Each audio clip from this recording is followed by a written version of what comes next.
Assalamualaikum warahmatullahi wabarakatuh. Salam sejahtera bagi kita semua. Om Swastiastu, Namo Buddhaya, salam kebajikan.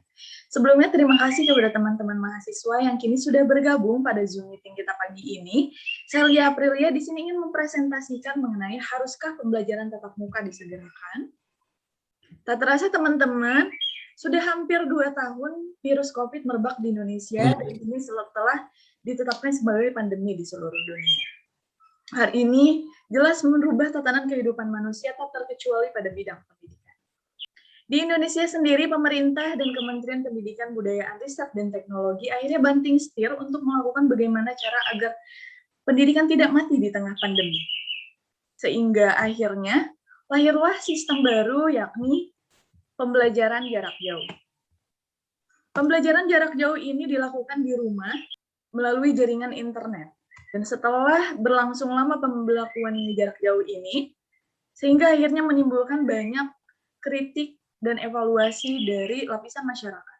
Dan yang perlu disoroti lebih lanjut adalah kritik PJJ terhadap tenaga pendidik dan juga peserta didik, yang mana keduanya merupakan aktor dari PJJ ini sendiri.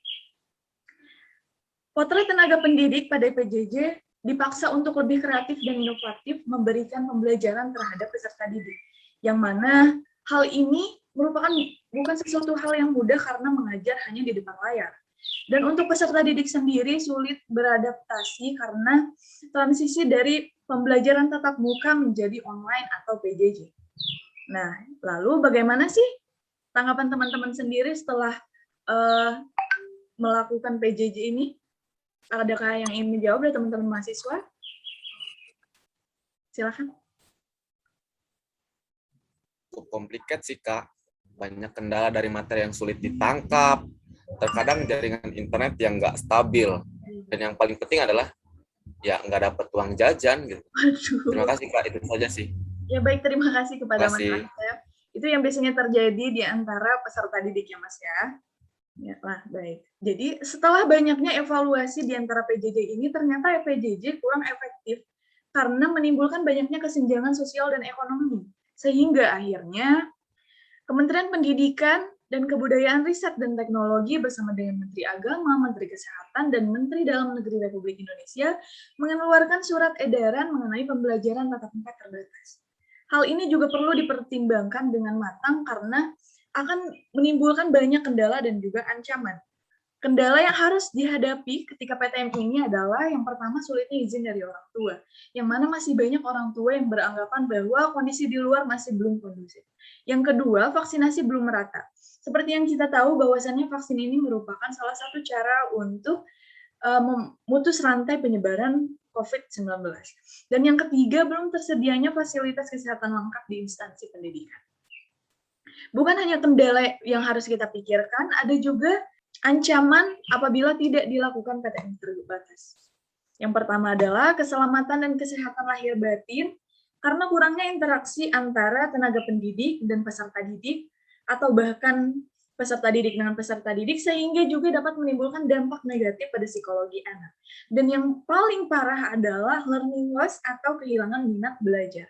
Hal ini yang harus sekali dipertimbangkan dengan matang apabila tidak segera dilaksanakan. Nah, selanjutnya adalah bagaimana sih solusinya? Solusi yang harus dilakukan adalah yang pertama riset dan uji coba. Seperti data yang dapat kita lihat merupakan ada 79,54% sekolah siap untuk melakukan PTM terbatas. Dan di sini juga tersedia data mengenai vaksinasi COVID terhadap guru dan tenaga pendidik lainnya. Nah, selain daripada itu, kita juga harus memperhatikan mekanisme PTM terbatas ini. Nah, yang pertama yang harus kita perhatikan adalah tenaga pendidik dan peserta didik telah divaksin, dan ini merupakan menjadi sesuatu hal yang wajib. Yang kedua, pembelajaran maksimal 2 jam, karena mengurangi interaksi antara peserta didik dan peserta didik untuk mengurangi resiko dari COVID-19 ini. Yang ketiga, pembelajaran dilakukan 2 hari dalam 1 minggu. Kelas kosong ini akan dilakukan sterilisasi dengan disinfektan. Dan yang keempat, isi dalam satu kelas maksimal 25%. Dan yang terakhir adalah pemberlakuan blended learning, yakni penggabungan antara online dan offline. Nah, untuk sesi tanya-jawab, kita lanjutkan pada sesi berikutnya. Terima kasih, Om Santi.